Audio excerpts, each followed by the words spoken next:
आगासकर कोपरखेडला येथील आमची बहीण तसेच उरण येथील यशस्वी शिंदे हे आमची बहीण त्यांना दोघांच्या स्मृतीस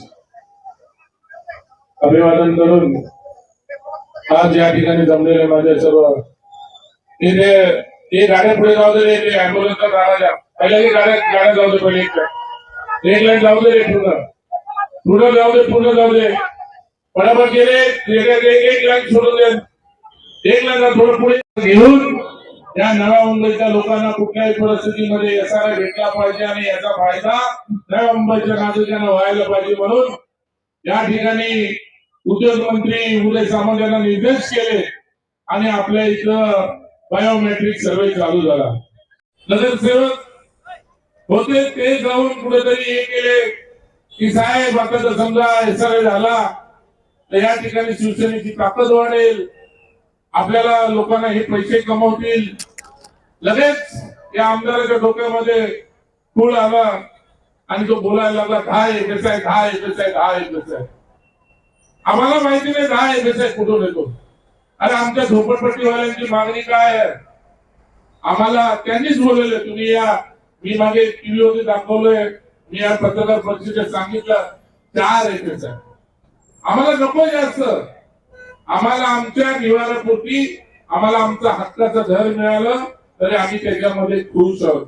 पण या झोपडपट्टीमध्ये या नेत्याला कुठं कमिशन भेटणार नव्हतं, या नेत्याला कुठं 2 पैसे कमवण्याचा चान्स नव्हता, म्हणून या नेत्याची धडपड चालू झालेली होती आणि त्यांनी आपला चालू झालेला सर्वे हा थांबवला. आम्हाला माहित आहे आमची मागणी कुठे असं नाही आहे. आम्हाला माहिती आहे आता आमच्या 1 झोपडपट्टीचे 2 झोपडपट्टी झाल्या. 2001 ला 40,000 झोपडपट्टीचा सर्वे होता, आज तो 80,000च्या आसपास आला. त्याला कारणीभूत कोण? आमचं तर म्हणणं आहे की 24 पर्यंतच्या लोकांना न्याय मिळाला पाहिजे. आतापर्यंत ज्यांची घरे त्यांना सर्वांना न्याय भेटला पाहिजे आणि सर्वांना हक्काची घरं भेटली पाहिजे. आमचा न्याय आम्ही मुख्यमंत्र्यांकडे तो तगादा लावून धरलेला आहे. मुख्यमंत्र्यांनी त्याच्यासाठी एक पाऊल पुढे येऊन या सर्व गोष्टीची सुरुवात केलेली आहे. या ठिकाणी मला माहिती आहे, आता मी मनोजशी बोलत असताना बोलो, सेक्टर 1 ला किती आहे? 1800 घर आहेत, 2 ला 2200 आहेत, 3 ला 1800 घर आहेत, 4 ला 2000च्या आसपास LIG वगैरे घर आहेत. आज या नव्या मुंबईमध्ये असा जर पट्टा पुढे पुढे पुढे पुढे पुढे पुढे जर नेत गेला तर आपल्या नव्या मुंबईची धारावी या नेत्यांनी करून टाकले, या लोकांनी कोणी केलेलं आहे. तुझा आव आणून सांगतो की नवी मुंबईमध्ये हे डेव्हलप केलं, ते डेव्हलप केलं. काय डेव्हलप केलं? 100 करोडचा भ्रष्टाचार केला, तो शिल्पने दिलेला 12,000 मीटरचा भूखंड विकून. आम्ही बोलायला लागलो तर आम्ही भरपूर बोलू शकतो. आज प्रत्येक कॉलनीमध्ये आज कोपरखेडला त्यांच्या गावामध्ये बोटमोड्यामध्ये सुद्धा झोपडपट्ट्यांना न्याय भेटला पाहिजे याच्यासाठी आम्ही झगडत आहोत. श्रमिक नगर हा झोपडपट्टी त्यांच्या जवळचा एरिया आहे, पण त्या श्रमिक नगर मध्ये सुद्धा काही लोकांना पुढे करून त्यांच्यावरती PR वगैरे दाखल करण्यात आलेला आहे. म्हणजे येणाऱ्या आता 24 पर्यंत झोपडपट्टीच्या तिथल्या धारकाला न्याय भेटला नाही पाहिजे ही त्यांची तिकडची वेळी चाललेली आहे. मला माहित आहे इथून लाईव्ह टेलिकास्ट असेल, इथून लाव्या ऐकत असेल, विजय चौगुले कोणाच्या बापाला घाबरणारा विजय चौगुले नाही. आम्ही स्वार्थी आमच्या याच्यामध्ये कुठे स्वार्थ लपलेला नाहीये आणि आम्ही लढाई लढतोय या झोपडपट्टीच्या न्याय हक्कासाठी. आम्ही लढाई लढतोय. आम्ही प्रत्येक वेळेस आम्ही सांगत आलो झोपडपट्टीला न्याय द्या, न्याय द्या.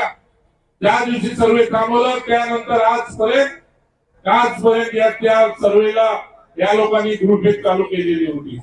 त्यांची भूमिका होती की कुठल्याही परिस्थितीत सर्वे चालू नाही व्हायला पाहिजे आणि झोपडपट्टीला न्याय मिळाला नाही पाहिजे. या 5 वर्षामध्ये अनाधिकृतचा कळस घातला गेला. कळस या 5 वर्षामध्ये जर आपण बघितलं त्या दिघ्यापासून पकडून जर चिबिलीच्या झोपडपट्टीपर्यंत गेला आणि जर तुम्ही पाहिला तर मला वाटतं हजारो अनाधिकृत घरं तयार झाले असतील. हजारो या 5 वर्षामध्ये 7 वर्षामध्ये हजारो घरं तयार झाले असतील. याला कारणीभूत कोण आहे? याला कारणीभूत प्रशासन. कोणाच्या हातामध्ये नगरपालिका होती? आम्ही ऑपोजिशनला होतो. आमचं म्हणणं हेच होतं या झोपडपट्टीचा सर्वे व्हायला पाहिजे, झोपडपट्टीचा सर्वे व्हायला पाहिजे. आजकाल आता मला वाटतं नव्या मुंबईमध्ये कुठेतरी संवाद साधला जातो.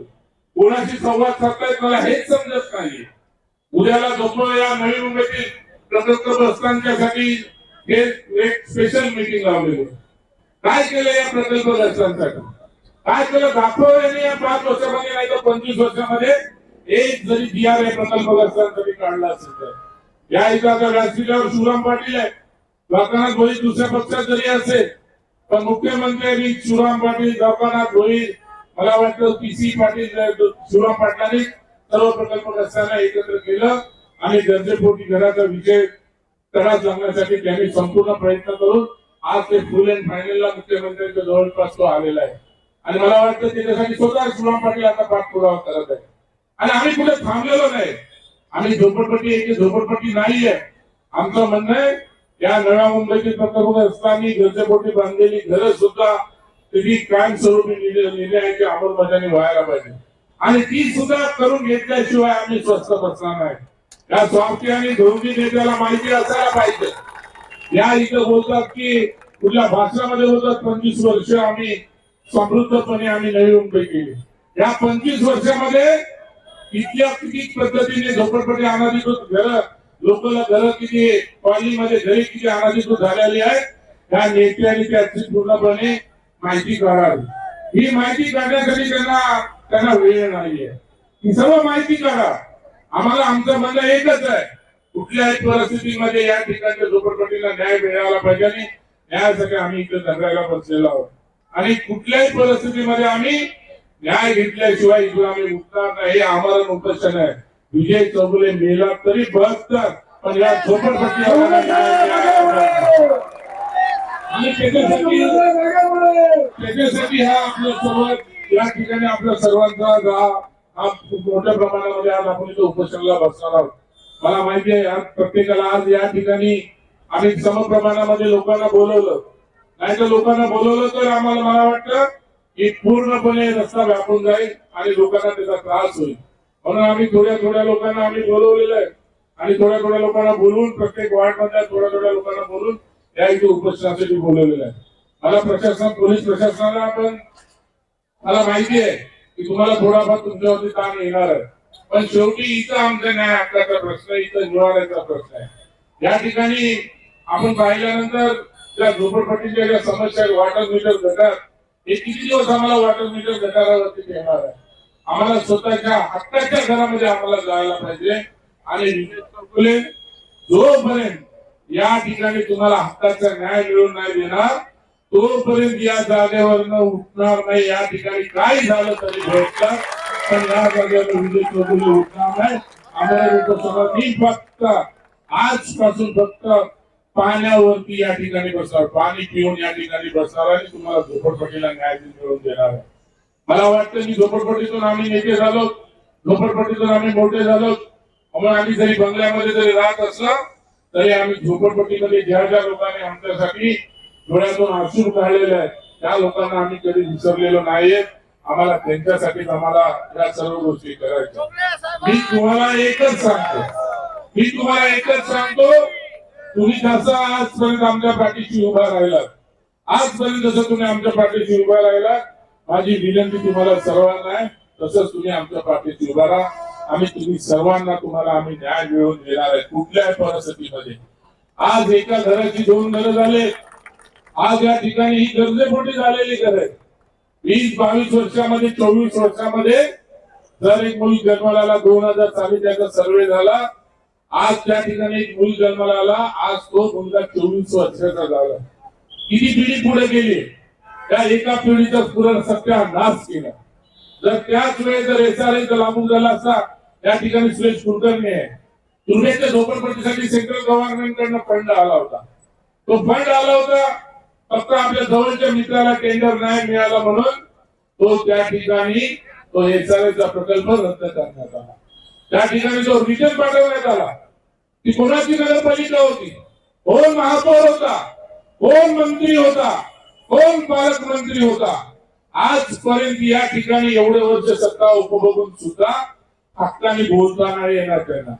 हे गडकरी बांधलं, बारवी डॅम मोरबी डॅम घेतलं.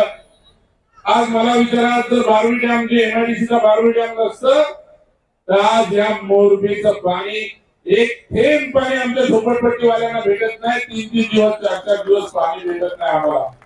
आणि हा बोलतो सुजलाम सुफलाम. कसला सुजलाम आणि कसला सुफलाम. हा आमदार बोलतो सुजलाम सुफलाम. 3-3 दिवस 4-4 दिवस आम्हाला पाणी भेटत नाही. आज पण आम्हाला मोरबीचं पाणी नाही. स्वतःच्या कॉन्ट्रॅक्टरसाठी नाटक स्वतःच्या कॉन्ट्रॅक्टरसाठी पाईपलाईन टाकण्यात आली मोरबी डॅमची. पण कुठल्याही परिस्थितीमध्ये आम्हाला पाणी अजून भेटलेलं नाही. आणि आम्हाला 22 पाणी मिळते ते पण 2 दिवस ठाण्याला सोडलं, मीरा भाईंदरला सोडलं. एमआयडीसीचे लोक लॉक लावून जातात. काही प्रमाणामध्ये पाणी मिळते. कुठलं सुख आम्हाला झोपडपट्टीमध्ये आहे. हे निश्चय या पद्धतीने स्वार्थी पद्धतीने चाललेलं हे राजकारण हे आता आम्हाला थांबवायचं आहे. आम्हाला झोपडपट्टीवाल्यांना न्याय द्यायचा आहे. मला फक्त एकच मी तुम्हाला सांगतो, कोणी काय काळजी करायची नाही. विजय चौगुलेचे आशीर्वाद माझ्या विजय चौगुलेला तुमच्या सर्वांचे आशीर्वाद माझ्या पाठीचे. मला काही काळजी नाहीये. पण तुम्हाला न्याय मिळाल्याशिवाय या ठिकाणी विजय चौगुले आमरण उपोषणावर उठणार नाही असं मी जाहीर करतो. आणि